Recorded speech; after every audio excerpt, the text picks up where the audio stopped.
The Iranian regime, what they're doing scares the shit out of me. Yeah. It's really scary. They just tortured and murdered a karate champion and for protesting, and Yeah, rappers disappeared now. Yeah. I mean, they really don't care. They've killed, depends on the estimates you read, but 450, 500 people on the street during protests. Much less all the people who have just disappeared, right? And they're sitting held in prison somewhere. So, but everyone over here is so distracted by Ukraine and Russia that we rarely talk about Iran. well, yeah, that's a great point.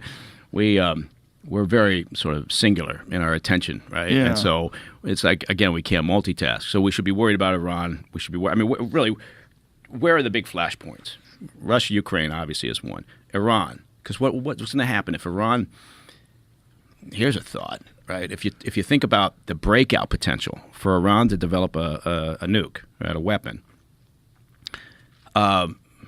Some estimates now are about a week, 1 week, right, to develop enough enriched uranium. You've got to enrich A week from right now?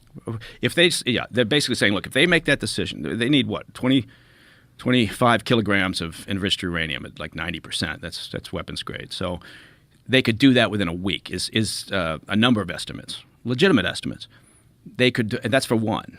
And okay, so is there value in that? Well, from their perspective, perhaps they could do 3 weapons in maybe a month's time. So that breakout that we used to talk about in terms of years, at least many months now is shrunk, right? And so the idea is, as a flashpoint, people say, well, why should we still be worried about Iran? Well, because there's a high likelihood that if the Israelis get the sense that that's where they're heading, that they're going to do, then they may take action, right? Kinetic action to stop it. They've done it in Iraq. They did it in Syria.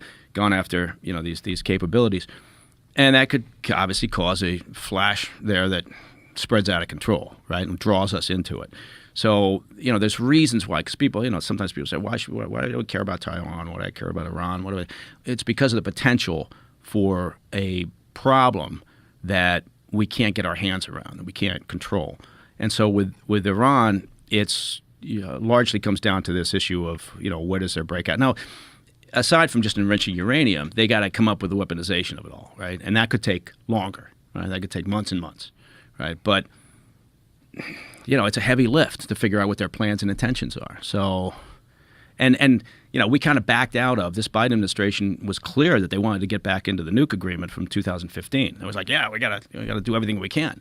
And so they started those talks when they got in, and now they've kind of shut them down, basically, because the Iranians made some demands that weren't realistic.